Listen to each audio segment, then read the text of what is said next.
Hello everyone, good afternoon. आज जो सबसे हॉटेस्ट टॉपिक चल रहा है बेटा, न्यूज़ आप खोलोगे तो सबसे पहले देखोगे कि आपको बिहार के पटना में है ना छात्र आंदोलन किए हुए हैं और आपको हर जगह ये टॉपिक सुनाई देगा, नॉर्मलाइजेशन। क्या होता है नॉर्मलाइजेशन, हम इसके बारे में इस वीडियो में जानेंगे। और आप देखेंगे, अभी न्यूज़ में देखे होंगे बेटा कि खान सर है ना को अरेस्ट कर लिया गया था, उनका तबीयत भी कुछ सही नहीं था। तो ये सब क्यों हो रहा है, इतना जो हो रहा है ये क्यों हो रहा है, उसी के बारे में हम जानेंगे। और आप देखेंगे कि नॉर्मलाइजेशन नॉर्मलाइजेशन आपको है ना हर जगह सुनाई देता है। तो क्या है नॉर्मलाइजेशन, इसके बारे में हम जानेंगे। तो अभी आपको बीपीएससी है ना, जो बिहार पब्लिक सर्विस कमीशन है ना, अपना 70th है ना 70वां एग्ज़ाम कंडक्ट करता है, जिसे हिंदी में हम बिहार लोक सेवा आयोग भी कहते हैं।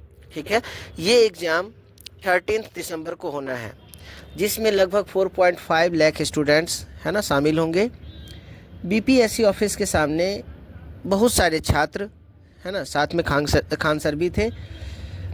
जम करके उन्होंने विरोध किया और उस विरोध को कंट्रोल करने के लिए पुलिस को लाठीचार्ज भी करना पड़ा। अब छात्रों का मांग क्या है, क्या चाहते हैं है ना, छात्र क्या चाहते हैं। तो छात्रों का मांग है कि एग्ज़ाम 1 शिफ्ट में हो, एक शिफ्ट में ही एग्ज़ाम कराया जाए, जिसे 1 शिफ्ट 1 एग्ज़ाम कहा जाता है। हालांकि बीपीएससी के जो सचिव नॉर्मलाइजेशन को लागू होने का अफवाह करार दिए हैं, वो बताते हैं कि ये सिर्फ अफवाह है, अभी तक नॉर्मलाइजेशन लागू नहीं हुआ है। हम आपको बताते चले कि परीक्षा में नॉर्मलाइजेशन किन परिस्थितियों में लागू किया जाता है। दरअसल नॉर्मलाइजेशन की प्रक्रिया तब अपनाई जाती है जब परीक्षा अलग अलग शिफ्ट में होती है और क्वेश्चंस पेपर का जो लेवल है, कठिनाई स्तर है, वो अलग अलग होता है। तो छात्र को क्यों कर रहे हैं नॉर्मलाइजेशन का विरोध। ठीक है, दरअसल छात्रों का कहना है कि नॉर्मलाइजेशन से उनके अंकों पर असर पड़ेगा और मेरिट लिस्ट में उनका स्थान नीचे चला जाएगा।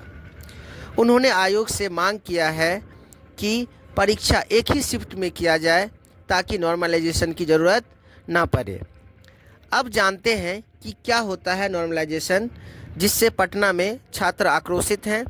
वे सड़कों पर आयोग के खिलाफ प्रदर्शन कर रहे हैं। नॉर्मलाइजेशन एक सांख्यिकीय प्रक्रिया है जिसमें उपयोग कई शिफ्ट में होने वाली परीक्षाओं के अंकों को नॉर्मलाइज करने के लिए किया जाता है। अब आइए एक एग्जाम्पल के थ्रू मानते हैं। मान लीजिए कि एक परीक्षा 2 शिफ्ट में आयोजित किया जाता है। पहले शिफ्ट में पेपर दूसरे शिफ्ट के पेपर की तुलना में कठिन है। ऐसे में पहली शिफ्ट में बैठने वाले छात्रों को कम अंक मिलेंगे, जबकि दूसरे शिफ्ट में बैठने वाले छात्रों को ज़्यादा अंक मिलेंगे। नॉर्मलाइजेशन के द्वारा पहली शिफ्ट के छात्रों के अंकों को बढ़ाया जाएगा ताकि उन्हें दूसरी शिफ्ट के स्टूडेंट्स के बराबर लाया जा सके। नॉर्मलाइजेशन को इस तरह भी समझा जा सकता है। मान लीजिए कि 7 और 8 दिसंबर को परीक्षा होना है।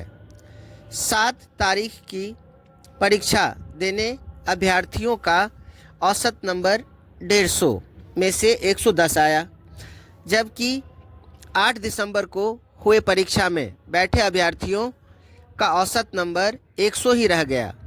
ऐसे में आयोग प्रश्न पत्र के कठिन और सामान्य का निर्धारण अभ्यर्थियों के एवरेज नंबर के आधार पर करता है और दोनों दिनों की परीक्षा के आधार पर सभी छात्रों का नंबर नॉर्मलाइज करके 105 के आसपास कर दिया जाता है। ऐसे में जहां दूसरे दिन के अभ्यर्थियों का नंबर बढ़ जाता है, जबकि पहले दिन परीक्षा दिए गए अभ्यर्थियों का नंबर घट जाता है, जिससे लेकर स्टूडेंट्स विरोध कर रहे हैं।